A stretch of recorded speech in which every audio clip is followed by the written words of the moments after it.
Okay, hi, how are we doing? Excellent. Thanks for allowing me to speak now, because I don't think my wife would be home if I stayed any longer than the first 15 minutes here. Okay, so my name's Stephen Lenz, I live at 25 Meadowbrook Drive. I am not only a resident, but I'm also a teacher at the high school for the last 26 years. I have a 13-year-old in middle school, I got a 2-year-old, and I got an 8-month-old. So I'm pretty invested in the community, both the present and the future. And I just want to comment on two things concerning the new construction. I'm going to keep it specific to the high school, where I work and where my oldest son will currently attend next year. First of all, I just want to thank the building committee for everything they do. I know Mr. McCran, Mr. Peck, that you're on the building committee as well. And I understand that there's a lot that goes into it. There's a lot of asks from a lot of different people. So I'm going to keep it pretty succinct. So the first concern I have is that looking at the presentation from a couple weeks ago based on what was presented to the school committee, I'm a little concerned about the fact that the new classroom space is going behind Victory Field. My concern for that is twofold. It is an opportunity to build a field house in that area. That area lends itself to it. I don't understand the nuances of the floodplain or the boiler or anything like that. So if that's part of the reason why plans got shifted around, I totally get it. But my concern is that's an athletic kind of area. It backs up to Victory Field and it kind of landlocks us for any future plans concerning the development of that field or any possible development of the field house on campus for our student athletes and all our students actually down the line. Because otherwise you have to move it to a parking lot or some other field space, which would be disconnected. My second concern is, and obviously you're voting on that tonight, my second concern is the fact that there won't be a field house there. There'll be great classrooms, and I'm for that. Obviously, I'm an educator. I'm very big on academia, obviously. But in looking through the presentation, there didn't seem to be any money allocated towards renovating any of our athletic spaces that are inside. And I want to advocate for all our students, all our student athletes, particularly those, which are all of them through phys ed, day and health, all our student athletes who use the gym, the weight room, the locker rooms, they're in terrible condition. Terrible condition. The weight room is so small and antiquated. The locker rooms are disgusting. Okay, to nobody's fault. Nobody's fault. Okay, and the gym hasn't been touched since 1950. The floor. I mean, we've done a great job of lighting in there. It makes it look okay and nice and bright. Okay, listen. Our students deserve to go to those spaces, in my opinion, and to be able to exercise, which also improves their cognitive and mental health, de-stress in a nice environment. They deserve to work out and exercise in a nice environment. These are common places that are used by all students, whether it's an extension of the classroom through sports or within the classroom in terms of phys ed and health. And so I really hope that we can look at those spaces, and I'm really advocating for out of that $115 million that we can find some money to put some good facilities together. They're culture builders. They bring the school together to the center of the school. We have so many different things that we do in that gymnasium and that weight room. The kids could really benefit from it, from just a cognitive perspective and just their mental health. Like, go out and work out on the school grounds in the facilities that we have in front of us. For the last 26 years, we've kicked athletics down the road, down the road. Every time it comes up, every time we have an opportunity to invest in it, something else comes up. And it's not the other things that come up that aren't important, because they're all important. I just would like us to just take a look at that when we're looking at the expenditures beyond just what the new wing is going to be, which it looks awesome. I'm not saying it's not. So thank you for your time. I appreciate it. Thank you so much, Mr. Lenz. Thank you. Those of you wishing to address in the future, you may please feel free to put your name and address down ahead of time. Thank you. Go ahead, please. Thank you, members of the committee. My name is Ryan Fontaine. I'm here representing Thunder Mist Health Center as its Trans Health Education and Policy Specialist. Thunder Mist is a federally qualified community health center with locations in Woonsocket, West Warwick, and South County. Thunder Mist presently serves 61,000 people with patients from every zip code in Rhode Island. In 2015, Thunder Mist became the first in Rhode Island to establish a dedicated program for trans health that is still the largest in the state, presently serving 2,000 people. We'd like to voice our support of the committee and its efforts to update its policy on support and inclusion of gender diverse students in Barrington schools. There are 2 points in the policy being considered that we do believe could use some clarification. The first is in section 3 under acceptance of gender identity. The first bullet ends with, note, sometimes a student may need to assert consistently and uniformly, period. New sentence begins their gender identity because of threat of discrimination or violence. It seems like the intent of that statement is to highlight that sometimes, and most often early in transition, someone may not consistently present in their affirmed gender due to safety concerns, but it seems like the words got mixed up in the revisions.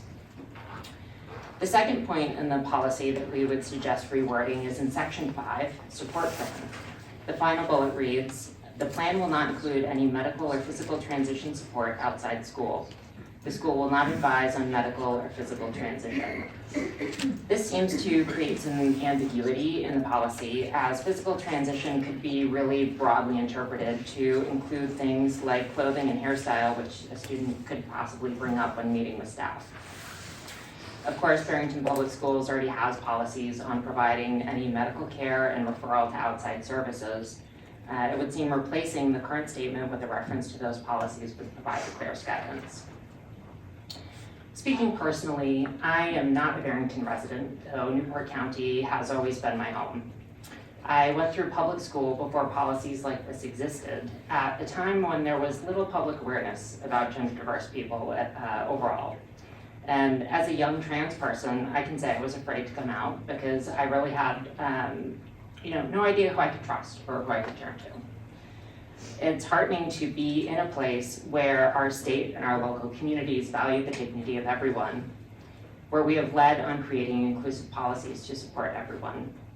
Overall, the draft policy being considered by this committee builds on the years of experience Barrington Schools already has implementing best practices to fulfill its duty to create a safe and supportive educational environment. And we would encourage Barrington Schools to remain close to this value. Thank you. Good evening, my name is Ellen Schaefer, and I just wanted to address the committee again regarding the gender policy. My understanding is it's come for a second read. I'm not sure, it doesn't seem like there's anything substantively that's changed.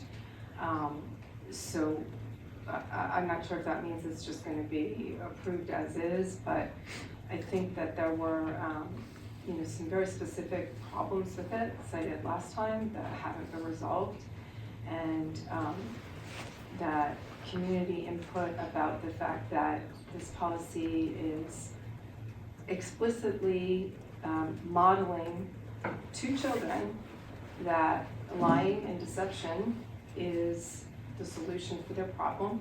I think it's very problematic for a community and a district as esteemed as Barrington, and that does such a good job with its kids. I think that this is a major point that we don't want to model for them, that this is somehow the solution.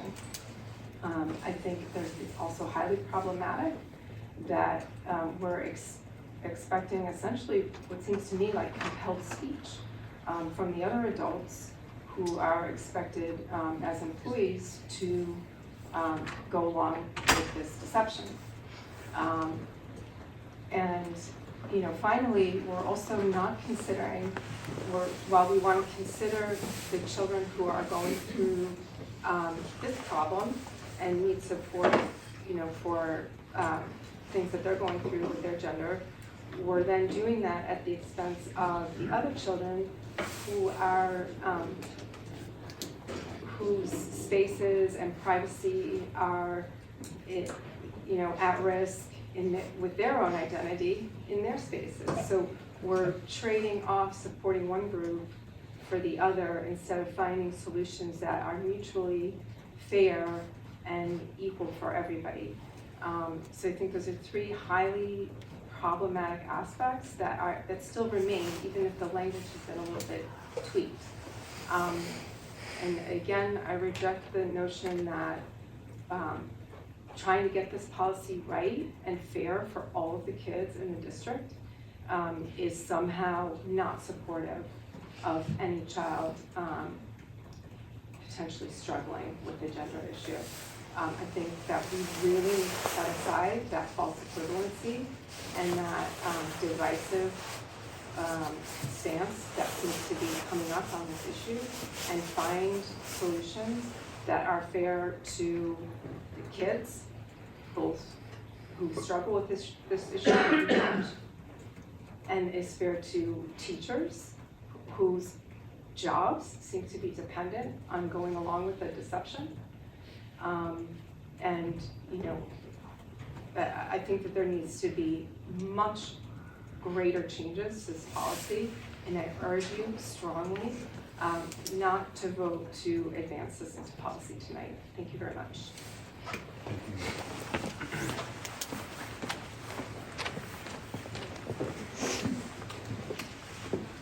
Staff, 5 Robbins Drive.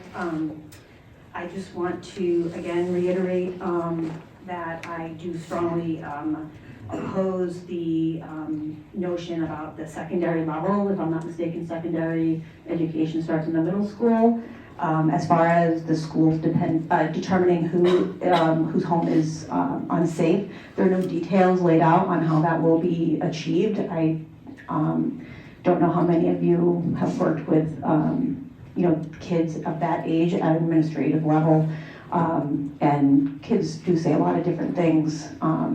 So I'm not really confident in the fact that an employee is going to be responsible for determining if a home is safe. And I don't really think it's a good practice to get involved in between parental rights and minors. Regardless, there's not really much of a difference between, suspicions of abuse and things like that. You have a protocol that you follow in reporting that stuff. So if you really have a concern about someone's safety at home, whether that it's a transgender issue or anything, that any unsafe feeling, I would think is a mandatory report. So I'm not really sure why there's not any differentiation in that. And I think that if a 14-year-old comes to the school counselor in a middle school and says that their home isn't safe, I mean, that's just accepted. There's no detail in here about how you will determine if a home is safe. I have a big problem with that. My other problem is, what is going to be the outcome for a teacher who's sitting down for a parent conference and somehow just slips up as far as what they're supposed to be calling that child. I think these are real concerns. I think that puts the teacher in a tough predicament, and then what happens to them? So if they divulge that, are they going to be fired? I mean, I'm not really sure where this is going. I think this part of that protocol, I don't have any problems. You have an 18-year-old, they're a legal adult, they can do whatever they want. I don't have a problem. I like that was added. But this still says secondary education, and that a school counselor is going to determine if a parent's home is safe. On what notion? I mean, are you people doing background checks on the home? Are you looking to see what kind of criminal records, guns, things like that are at home? I think this just sets a very different precedent. I find it hard to believe that you can't treat the two the same as far as a feeling of unsafeness in the home. And I think that you really need to take that into consideration. I've sent you all my lawsuits that have been filed and won across the country, and some of those, there was one in particular that is from the teachers. And so if a teacher feels that they have an issue, that there has been a case set, and that was recent, and so were the other ones. So I think that particular part of this is something that really should be looked at. I don't really think, I'm not really sure how a school can go along with this. This is a real problem for me. I have no problem with the rest of the policy. Obviously things need to be updated, but this is keeping a secret from a parent and putting a teacher who's trying to sit there and do the right thing. They have the best intention, but let's face it, it's hard to be thinking one thing and then trying to talk to the parent and keeping that stuff straight. I think it puts teachers in a very difficult predicament, whether they agree with the policy or not. What happens to them when they misspeak? Thank you very much. Thank you.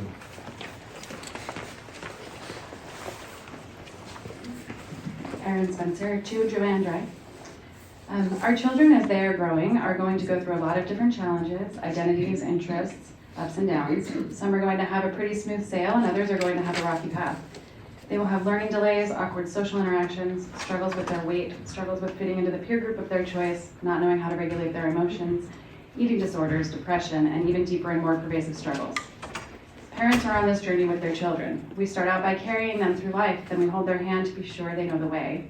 Then we start picking them up and getting them back on track when they veer off course. At some point, we relinquish more and more control as our children forge their own way. But our investment in our children is a lifelong investment. Our commitment to their well-being travels well beyond the years that they live at our home. They're our treasures that we protect and cherish. They're our focus, the core factor in all our major life decisions, the literal reason we get up in the morning. And it can be so hard. While hopefully being the most rewarding part of our lives, being a parent is the most difficult thing many of us will ever do. Regardless of where a parent falls in terms of gender ideology, whether they believe in unquestioning affirmation of a child who believes they are transgender, or whether they believe that gender questioning can be a more nuanced and layered challenge that can be addressed in a variety of ways, it is still in the best interest of the child to have the involvement of those who are most invested in their well-being. The school administration and teachers have a real investment in the children they teach, but at best, they will really only have between 1 to 4 years with any given child.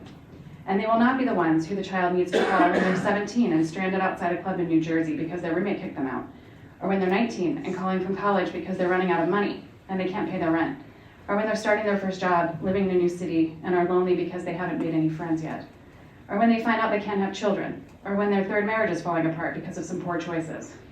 Who will they have to turn to in these challenges? Their families. Hopefully they will have a relationship with their parents that is rich and full of mutual understanding, trust, and love. My husband and I recently met with our daughter's elementary school teacher about some challenges she's currently facing at home and at school. We have real concerns about some behaviors. We cry about her struggles, we worry about her. We want what is best for her, so we talked with her teacher to gain some further insights, so we have a better picture.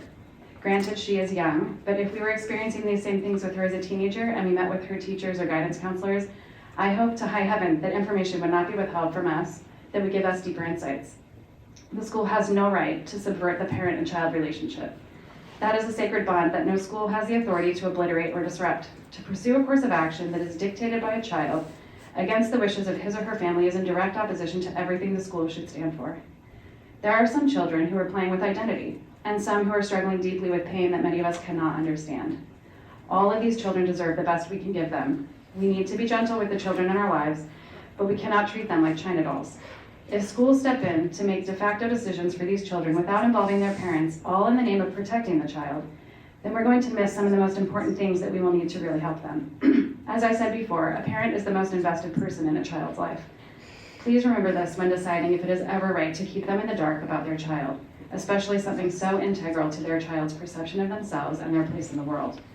If you turn off the light for the parent, then you turn off a light in the child's life, because the parent's ability to see and to help will be greatly diminished.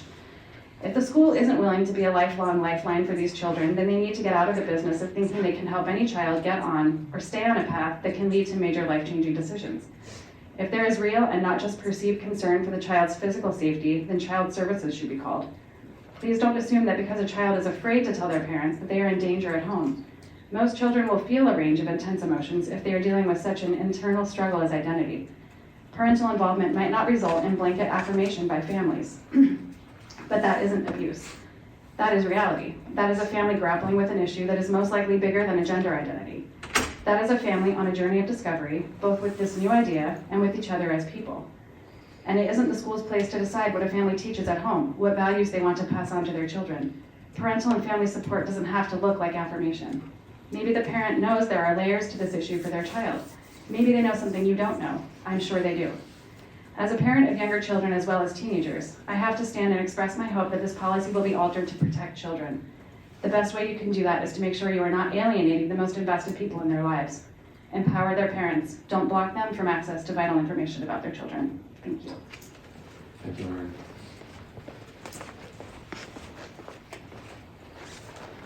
Good evening. My name is Rebecca Taub, and I live at Rumstick Road in Barrington. I'm coming up here just to share a quick personal story of, I have 2 kids in middle school.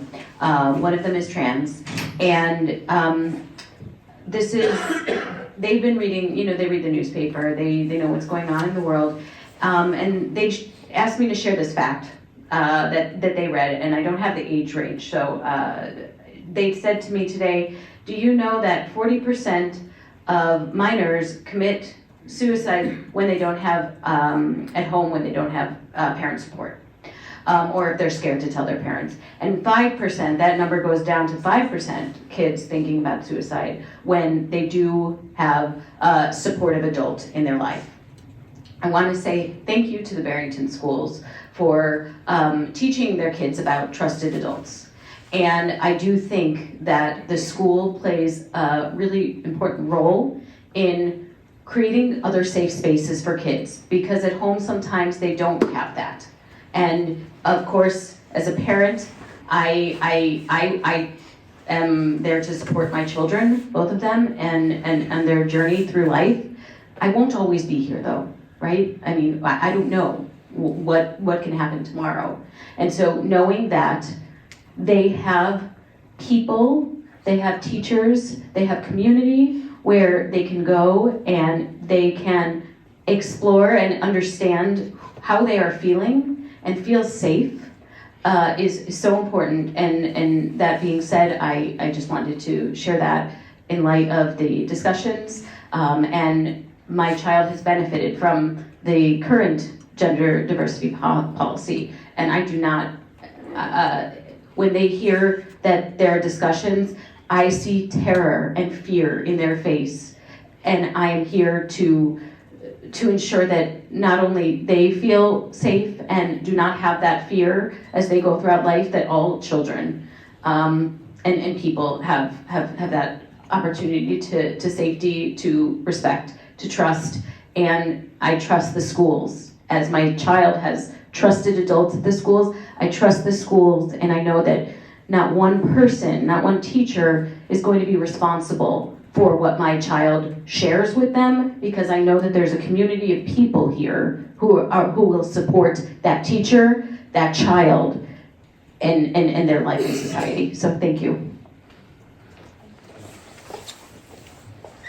Good evening, my name is Peter Spencer, 2 Joanne Drive. I know this is a delicate issue. There's been strong opinions and voices shared tonight, as well as in prior meetings. I have a suggestion. We can't fix this policy to everyone's perfect liking. However, perhaps you can strike a middle ground. For example, I agree that as children get older, they need trusted adults outside their families, whether that be a church, whether that be a coach, whether that be a teacher or a guidance counselor. They need trusted adults that they can go to for help or for counsel in their life. We hope that they would include their parents in that. Sometimes they won't. My suggestion for the policy would be to allow that space for a child to go to someone who they trust to share their thoughts and their concerns and their feelings, and that they can have some confidentiality in that way. However, if the school or a teacher is going to participate in the process of that person changing their identity, being called by a different name, using a different restroom, that is where the line is crossed. If a school is going to participate in endorsing or following or affirming an identity that is not their natural identity moving in, then that is where notification to parents must be given. Do you see the balance there? If the school is participating in allowing or changing a name or using a restroom that is not their biological sex, parents need to know. If a student's coming to a counselor to talk and to share some thoughts or ideas, perhaps that's different. Perhaps that provides them the space that they need to talk to a trusted adult. But I would hope that if other children at a school is calling my child by a different name and I was not aware of that, or if a teacher was calling my child by a different name and I was not aware of that, that's a disservice in a big, major way. I think it's an obstruction of parental rights to raise their child as they see fit. So I would hope that this committee, the school committee, goes back to the drawing board to reevaluate the policy that has been put forward, to allow a better balancing test between allowing a child, as they get older, to seek out trusted adults that they need to talk to, as opposed to a school endorsing or affirming or becoming complacent with a identity that their parents don't know about. There's a line there that should not and cannot be crossed. Thank you. Hi, Jacob Breyer, Western Ave in Barrington. I'd like to restate my appreciation to the school committee and school district for already having this supportive policy in place. It's worked for the last 6 years, including the parental notification part of the policy. The original changes you sought with this update are also appreciated, but the more recent edits create some concern, although as long as it's limited to what's already been changed, I do encourage you to vote to approve the policy as it is. I would like to caution the committee against being overly rigid in the policy. Barrington School District has some of the best professionals in the field. We need to let them do their jobs. Legislators don't need to tell social workers, psychologists, counselors, or educators how to define or assess risk, or how to define or assess safety with regard to the students. Their training and their professional experience tell them that. When a student discloses their gender identity to a trusted adult and asks that their chosen name be used and that their pronouns be correct, the school is not cutting parents out of the loop. The student has chosen to do that. They've chosen to wait before coming out to their parents. That is their right, and mandating that students be outed to their parents won't increase parental information. It will simply reduce the options that students have and lead to more of our kids feeling ostracized and possibly committing self-harm. Finally, the role of the school committee, as I said, in setting policy is not to accommodate a lack of understanding about an issue by injecting things into a policy to make parents feel safe at the cost of students actually being safe. The school committee should set the right policy and then strive to adequately communicate why it's the right policy to the general public. Thank you.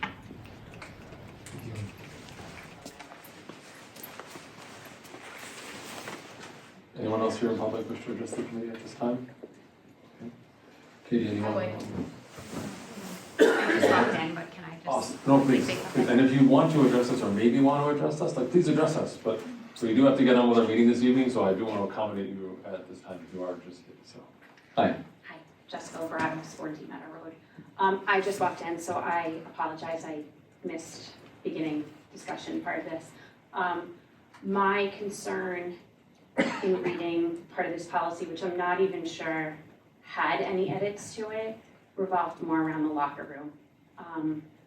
I know here at the middle school there are gender-neutral bathrooms, and I just would hope that you take that into concern as a parent of 2 middle schoolers, but in general, a 11-year-old girl. I have some concerns if we're sharing locker room space. Middle school is a terribly awkward age for everyone. And I am in no way, do I stand here as a parent want anybody bullied? I don't think anybody should be forced into a position where they feel uncomfortable. But I know that my daughter would be terribly uncomfortable sharing a space with her body that's already changing, and having to share that space with somebody who is biologically not the same. And I just hope that when you take all of that into concern, we're not changing one thing and putting another group of kids. I'm not saying they're at risk, it's just uncomfortable. Middle school is already awful for lots of kids, and so I just want you to please take that into consideration, whether it's a straight policy for whether she has the option to use a single stall bathroom or whatever it is, or another child who is transitioning. I think that should be taken into concern.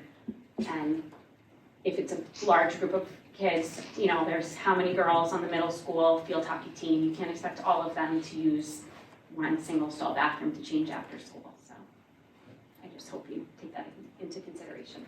Thank you. Thank you.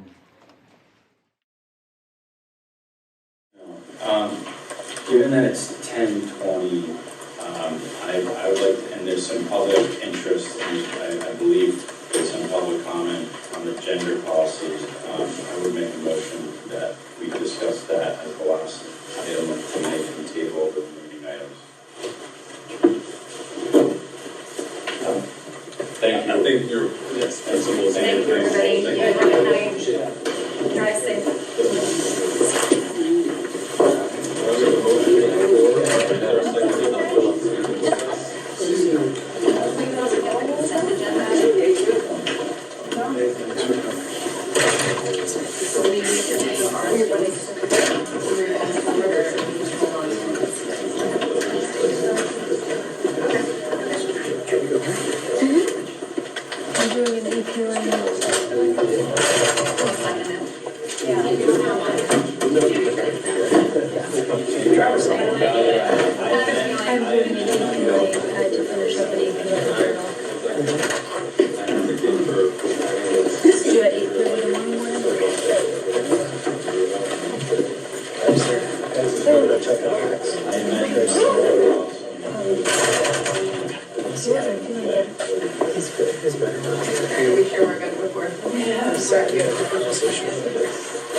Thank you so much for coming. Okay, I'm not aware of it. Okay, well, let's just go in order then. Okay, superintendent mid-year evaluation, obviously special situation. Mr. Missouri is doing us at the end of the year. So I was going to see if it's okay with the committee that I work with Mr. Missouri on handover steps for the new incoming superintendent who hopefully will be overlapping at the end of this year. Pay overtime after that. No, I've been.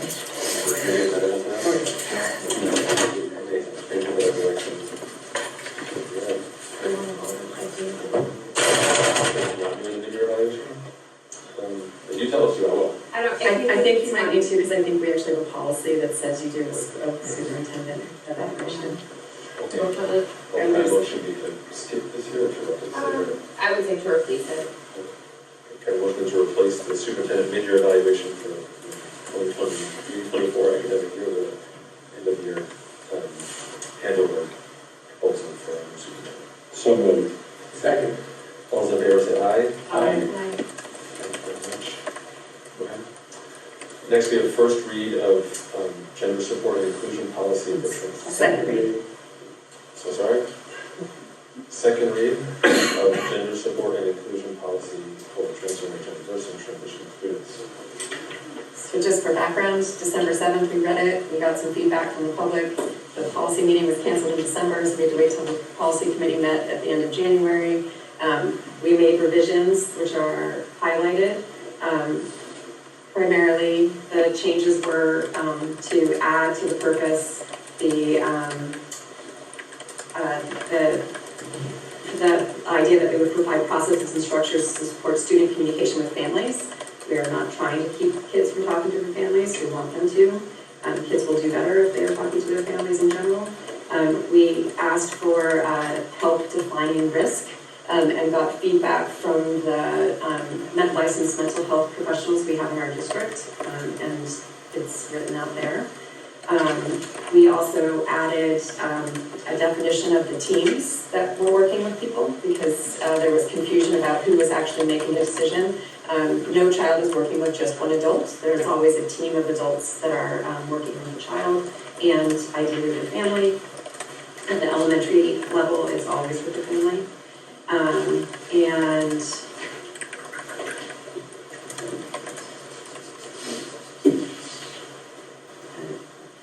that was a change from, that was just I'm not sure about the change under acceptance of gender identity. That was a typo from before, that was.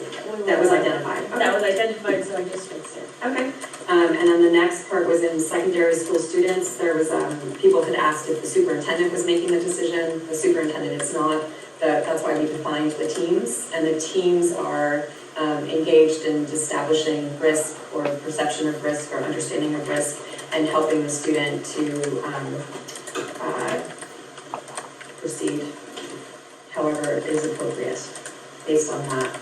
And the superintendent would just be brought in if the decision is made that it would be considered unsafe for the child to notify their family at that time.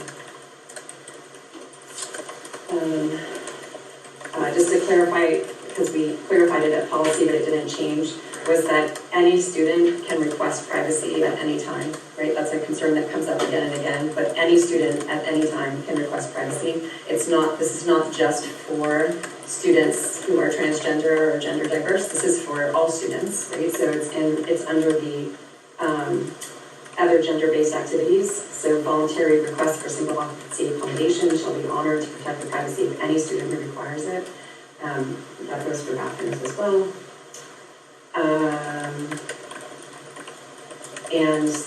This was a part where we got feedback, which we might want to discuss. Under the support plan, we clarified, because there had been concerns that the schools would somehow recommend medications or physical changes, was that we included a line that says the plan will not include any medical or physical transition support outside of school. The school will not advise on medical or physical transition.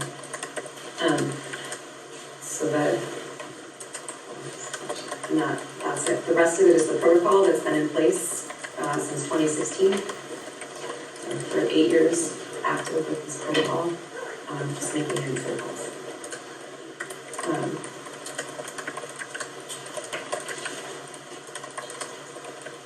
The feedback we got previously in public comments around the physical transition was to clarify that maybe we need to say surgical transition. Would that be more clarifying? Yeah, that was, yeah. Because it's not, if this says anybody can do their hair, like we have a, Yes. it's not a dress code, do you know what I mean? But, like, we're not making any medical recommendations, we are not taking children to the doctor, ever. That's one of the job.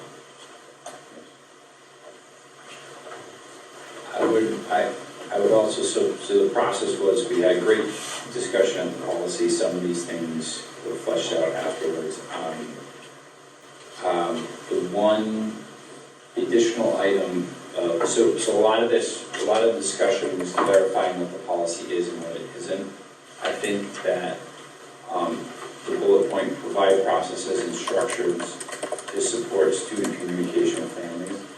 I'd like to see that fleshed out more to what we talked about in the group, that really the goal here is to really, like that, to me, that should be a paragraph, because that's not a bullet point of 1 to 5. That really needs to be at the top of the policy, because as so many parents that read that, okay, I get it. The intent is there's a space for privacy, but all along, the goal is to move that student for conversations with your parents. And what we hear in public comment, deception, now, if that's the goal and that's what the policy is, I think we need to just amplify that. It doesn't change any substance, but as Megan, you put wisely, it helps cut off what ifs.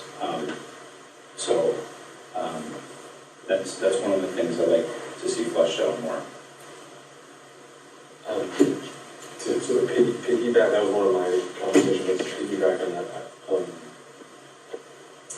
I think, there's people have mentioned the notification piece around who is notified, and I appreciate that. I don't know if it's any comfort to anyone, but to the point of having, whether it is a parent or if the student is able to identify trusted adults in their family that they can be connected with, that there isn't a direct parent or something, that some version of, I understand that, for example, if my child was doing this, and I was not told about what was happening, but I knew that the process was designed to either bring me into the conversation point or make sure that my student has a trusted adult in their life. I think at least my perception is that maybe some of the concern is that it's just my child in a school district having this conversation and not someone who's, maybe that's not sufficient, but So your language may be prevalently more important, but some version of that I think is important.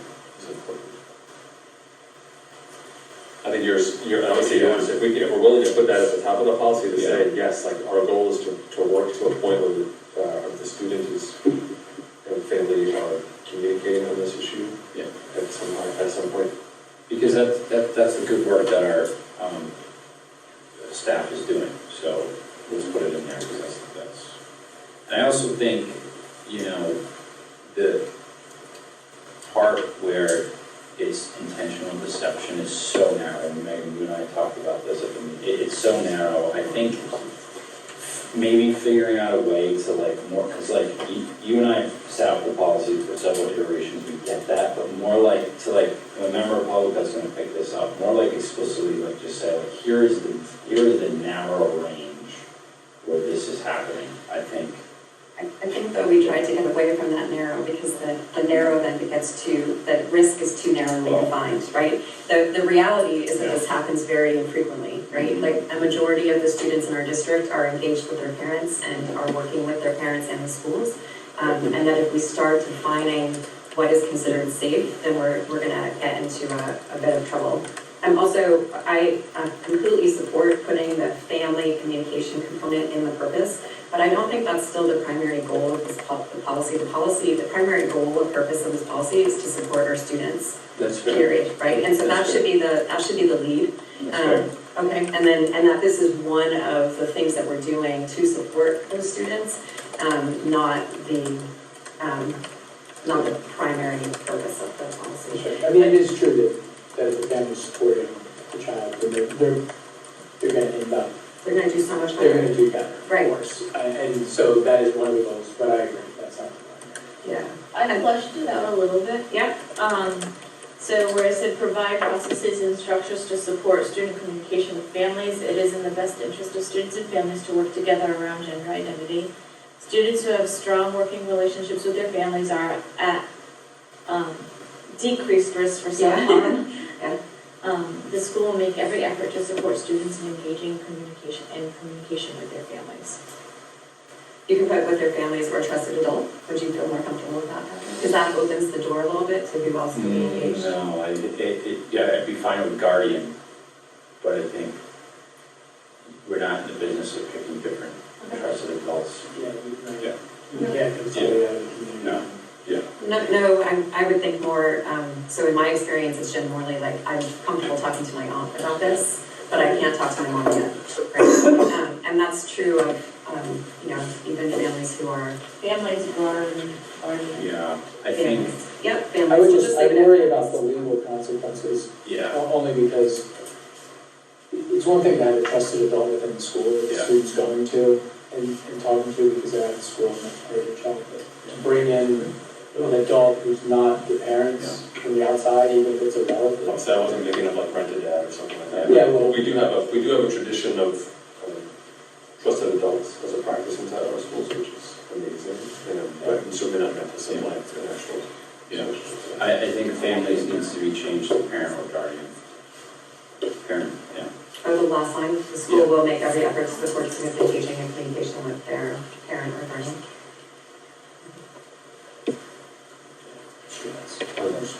Just to go to the part about privacy, just real fast. When we have this whole section of risk, which seems to be a tricky point, why don't we just ask students if they want privacy instead of going through the process of assessing risk? Well, so privacy could mean different things, right? Like privacy at school, privacy from people outside of school knowing this. I mean, I do think that's part of the plan. Okay, to what degree do you want, parents to be involved? Do you feel safe? And then this is where we get into risk and measuring and using a professional, based on standards to figure out if this is a safe situation. But also privacy within school, we could be talking about the locker room, for example, in which case, yes, it's really explicit in here, any student can ask for that kind of privacy. We just can't force a student to use a single stall bathroom, or, there are laws that say they have to be given the right to be treated the same as anyone else who's identifying as a particular gender, as anyone else in school. But we can't force privacy on anyone, but whether a student is, transgender or transitioning or non-binary, or a student whose gender aligns with their, the gender they were born with, all of those students have the right to say, I would like more privacy in a locker room situation, in a bathroom situation, in a overnight field trip situation, like any situation, any student has that right, and I do think that's pretty clear in the policy. And that it's also clear in the law and the guidance. So embracing that, I champion that. The flip side is maybe this isn't a different policy, but if other students feel uncomfortable, and how do we in this policy balance it out? Because in this circumstance, they have to be afforded that opportunity. However, it's not. There is the other students. How do we balance that out? Like, what would the process be if they were uncomfortable? Would there be accommodations made for them? Yeah, I think that's what I was trying to say. That's what every kid gets yeah, and it's what the law says that we have to do. It's what the guidance says. And I think each time that it says, like, so other gender-based activities, voluntary requests for single occupancy accommodation shall be honored to protect the privacy of any student who requires it. So, if I don't feel comfortable being in the locker room or the bathroom or whatever it might be, I can just say, hey, I'm not comfortable with this, or my parent's not comfortable and calls on my behalf. Like, we have had students use a nurse's bathroom or whatever they feel comfortable with. So given that's what's in here and that's a comment that we've heard from the public, is there a way to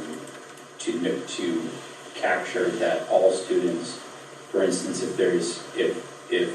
if one student feels uncomfortable, that any student can raise their hand and say, I feel uncomfortable, because it's already in there, that's the law.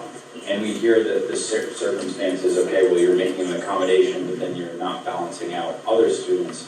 And the truth is, by law and by policy, those other students have every right to raise their hand. And that makes sense, so that, again, these what-ifs we can address. I think calling it out in this policy is unfair, because it's really anything, right? Like, somebody could have some scars that they don't want other people to see, and that could be the reason that they want privacy. There's kids that have irritable syndrome that want privacy, right? There's so many health requests, like the list goes on, and so that goes back to probably I don't know, anti-harassment law, like in some of those ones where everybody has the right to privacy. I think it's something that people are afraid of. I don't know how else to reassure them, but I don't necessarily want to make this the place where we And it is kind of called out. I mean, it says like at each time, any student, reasonable alternative arrangements may be provided for any student seeking increased privacy. I think, maybe it's in the messaging, like when you speak to a parent saying, like, it actually says right in there. That's actually what I was thinking when the parent came to speak tonight. Like, it actually says right in there, yes, like, if it's an issue, yes, your child's kid, if they feel uncomfortable, like, yes, we will also accommodate them. We're required to accommodate everyone. Okay, this is the policy. Typically, send the parents to explain that. So when someone says, hey, my kid's going to the middle school and now I'm worried, you can say, here's this response, or just like. And it is in there. I mean, I think the template is kind of like, it actually is right in the policy that any student can be provided with an increased privacy. Reasonable alternative. This is also completely unchanged from the last 8 years. So so things have been okay. I would argue that they've been getting better and better over the last 8 years here. And there are a lot of students in the middle and high school that would have no issue whatsoever. I think it's okay to go through. So one of my questions on the policy is under protocols and risk. It says at the bottom in yellow, it says a licensed school mental health provider will work with the team to determine risk. But under secondary students, it does say if the administration determines that notifying the family carries risk for the student, it should work closely with the student to assess the team. It's unclear to me if school staff, this mental health professional, or school administration is determining risk. Where does it So say? it's in the part of the psychology, I think the mental health professional, they made their paragraph very long. It has like okay. maybe too much information in it. Okay. So it's saying kind of the same thing, just in two different places. But so the person who actually assesses risk is the licensed school mental health provider, but they are part of a team of people working with the student. And the team is defined in the definitions. Okay, so under the second, thank you, so under the secondary school students, it says, in yellow portion, it says, in the circumstances, school administration will inform the superintendent. If the superintendent believes that additional such needed, the superintendent guides the team. The administration determines that notifying the family carries risk for the student, which I thought was the mental health professionals. Yeah, I don't think it should be. It should work closely with the student. Yeah, if the administration, it should say if the secondary team determines that notifying the family carries risk for the student. Yeah, a couple places, I mean, this was just added yesterday afternoon. I think a couple places we need to go through and just make sure everything ties. But I think we have to do that right now. Well, we're not, I mean, I'm not voting on, we're not, is the expectation we approve it? I mean, we're, from a procedural standpoint, Aubrey, we can just make changes live right now, and then. You can make changes live right now and then approve it with the changes as long as you call them out, or you can table it for a third read, or a second read. Yeah, I mean, I think I'd like a clean policy that we can read on our free time before voting on something like this, but I'm 1 of 5. I'd rather make the changes and then approve them, calling out the changes. This is, I think our fourth meeting about, well, maybe third, but, you know, we have members from the public coming out multiple times and to ask them to come out a fourth time. When we can make the changes live and call them out, I would prefer that. Who's mental health provider, is that a defined term? It's either social worker or psychologist. Those are unlicensed mental health providers. In that part that you just put in, can you put if the licensed school mental health provider? They were very specific. Yeah. Because we do have some people who provide some mental health services and nothing. Yeah, it's the licensed.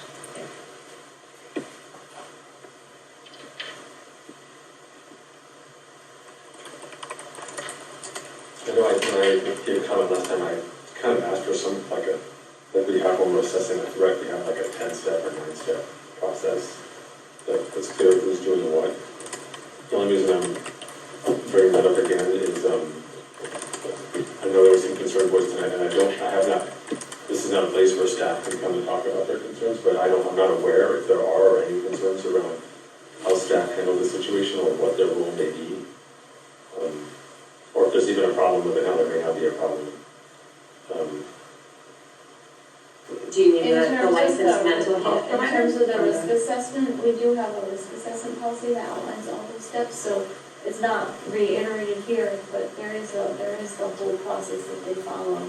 They're trained, and we do have a risk assessment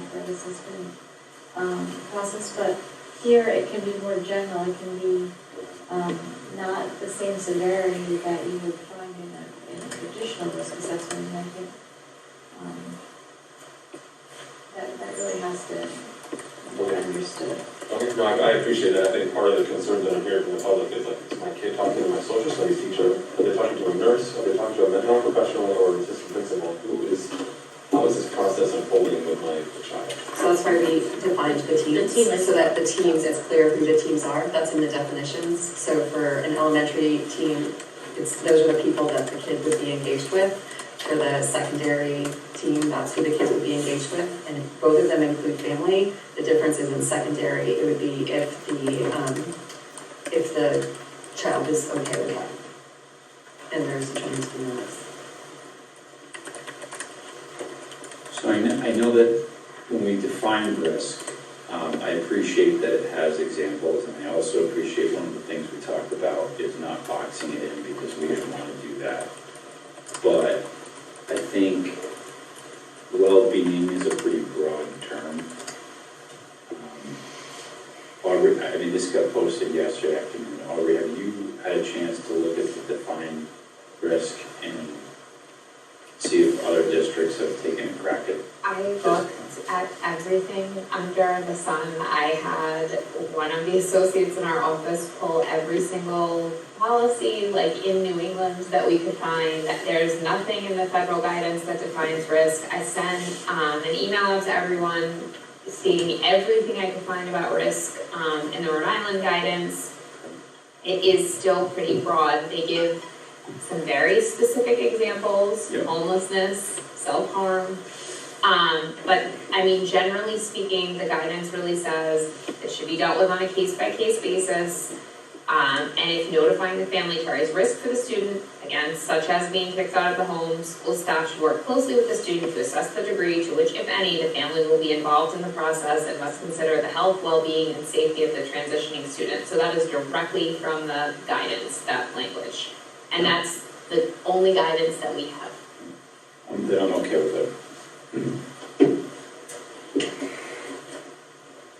And just as like a general thing, I understand that there are other states, like people reference a lot of other states and litigation in other states.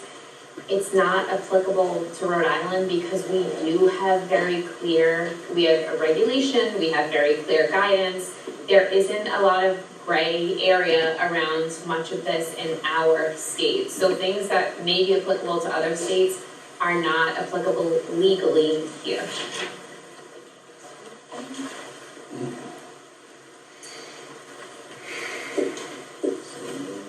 Okay, one last question. The sentence that says generally notification of the students on parents' instructions about the gender identity is unnecessary. So you would want to sue or I'm just, if you had an issue with the policy, it's not. I think it's just like for me, I'm like, I'm not sure if that sentence is even, It's not the case. I think these people have some concern about it. Where is that sentence? On secondary school students.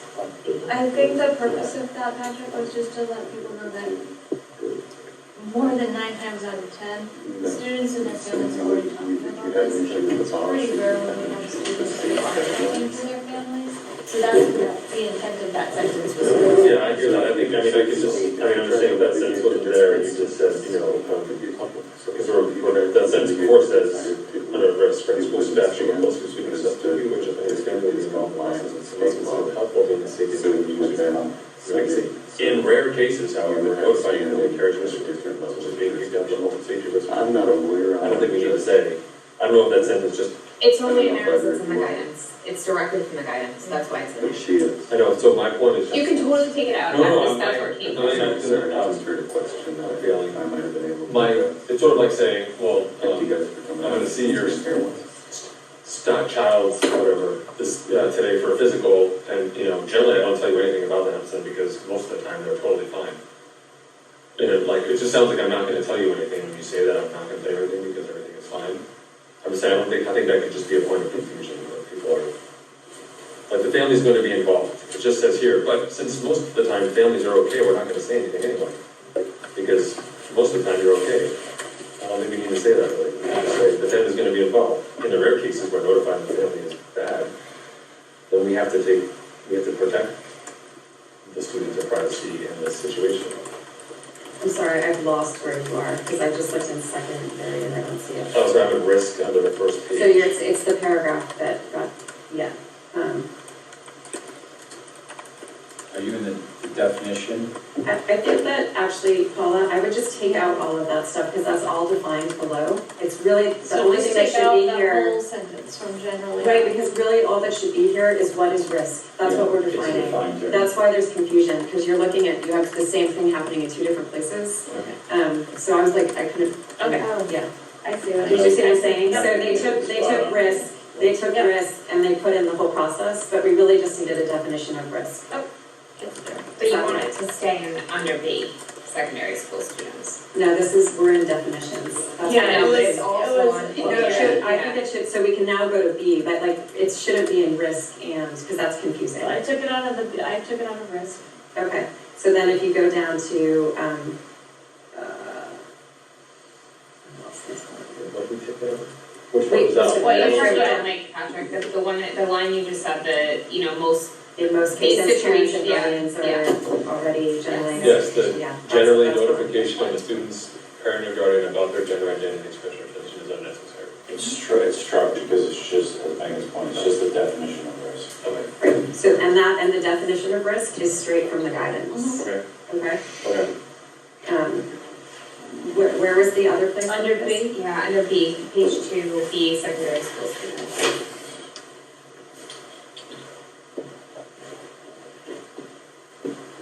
Right before the highlighted tab, right? That's just written differently, yeah.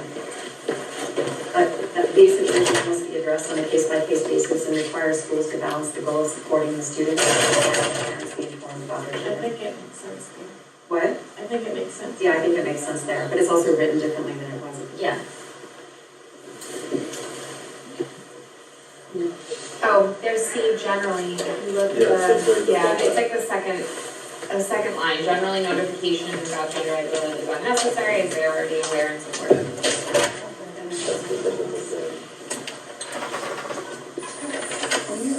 So that was meant to be a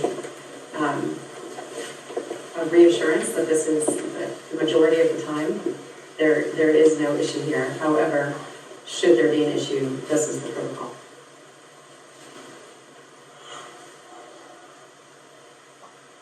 Okay, that's like saying my fire alarm, generally, most houses are not burning. Right, But but if if my you- house is burning, then I will pull this fire alarm. Think Or you can about- say pull this alarm and things like that. Think about the public comment though, is that the public comment has been quite repeatedly, that this is, like, if there's a perception almost, that this is the predominant thing. The predominant thing is that families are totally engaged with their kids and it's a healthy relationship. And so that was the intention of that. And even if it's not, we said that the goal is to encourage that to happen. Yeah, so I just feel like I understand what you're saying. I don't need to tell you all the parts of you that are working. I just need to, like, if I'm seeing you for a physical, I just need to say, well, actually, I'm worried about your blood pressure. I don't need to say, but your sugar's fine and your liver, like, I don't need to do that. However, in this situation, I think because of some of the concerns that we heard from the public, we're better off saying, to be clear, this is how it usually works. If it's not working that way, then what to do.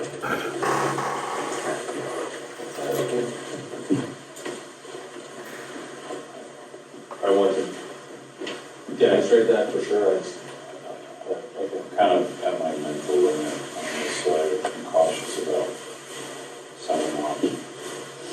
Aubrey, what's the urgency is that under the children's policy? You asked me like legally, what's the urgency? I Yeah. don't think there's a legal urgency. We have the process in place, right? There may be other reasons, because I don't want to give an opinion other than my legal opinion. Legally, I don't think it's urgent at the moment.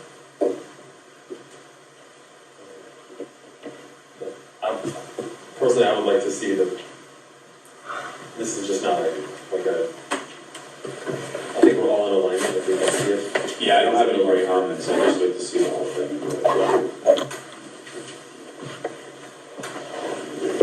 The whole thing in terms of like, because we still have to strike it and all of that, right?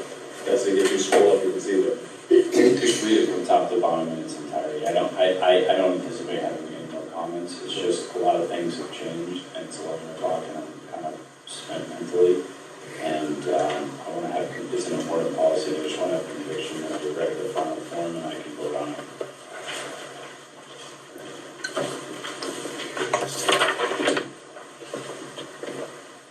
I think my only issue, which would be addressed potentially, is that we have a community of people who have been following this very carefully, and it has dragged on a bit due to illness and other things. So I think if there's a sense that this is the final product and that this is what would be approved, with like unlikely any changes, I'm comfortable in that, but I feel like otherwise we've been. I don't know, I mean, I may have changes, but I would be amenable to making this the first agenda item at the next meeting, so people Need to be there. need to be there and like, this is the first order of business, Okay. given that, respectful of the public. You can make a motion to table with that caveat. Okay.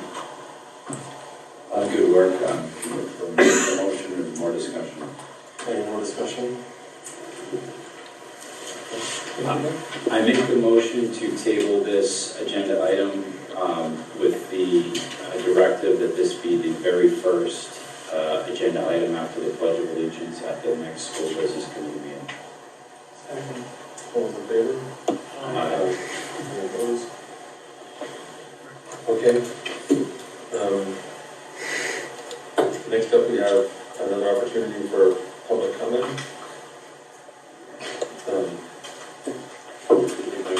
Please.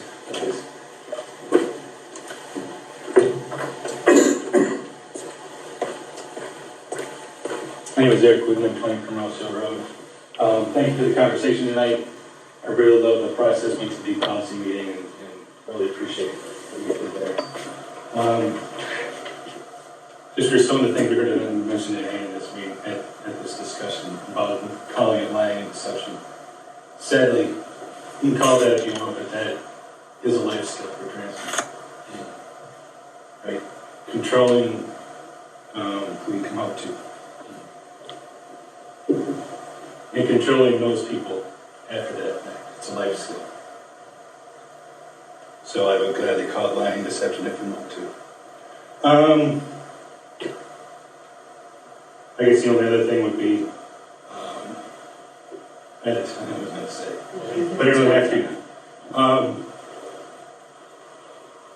Be careful when you call it a goal.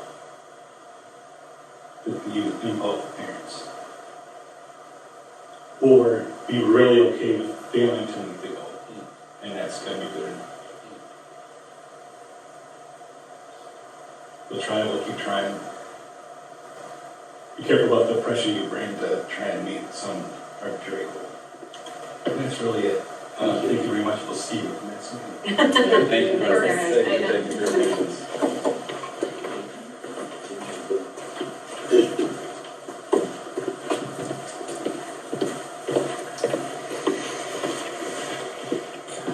Thank you all for your hard work and due diligence. San Chappelle, Barrington. I have followed along, as you pointed out, and am ally and supporter of the community. I think that the progress that you have made and your attention to detail is great. I've read the law that is required, with which you have pointed out, and the guidelines that are in it, and the rebuff that people have been saying in the community. Of course, we are talking about concerns of well-being and risk assessment. I'm going to just say this, that this is a community of privilege, and at the same time, you are setting the foreground for others to follow behind you, in the sense of the work that you just said about looking and searching for all the policies. The impact that you are going to make on the community of people who are transitioning, who are gender diverse, non-binary, all of the language that you have adapted and that you're bringing forward, I applaud you. And I think that you're moving in the right direction. I would have really strongly supported that the vote can happen, because you've worked really hard. I understand the hour is 11. I understand the mental capacity and a lot that has gone through this meeting, but you have made the steps so much closer to putting the stamp on it, and you've put the point out that this has been working for 8 years. I thought it was 6. 8 is fantastic, and that the work that you're doing is the work that is necessary to provide a safe learning situation for all students. And that those students who feel uncomfortable, whether they're transitioning or not, also need to have their voices heard and understood, and this is also addressed in this policy. I appreciate your hard work, and I thank you for letting me add my 2 cents of support. That I'm for it. Thank you. Anybody online who wishes to? All right, so may I have a motion? We have to go through the agenda. Consent agenda. One by one. I just thought I was going to have to say. Do we know who's acting that role? It's, yeah, it says, do you want me to just say, Amanda, you can't. I made a motion to approve the open session minutes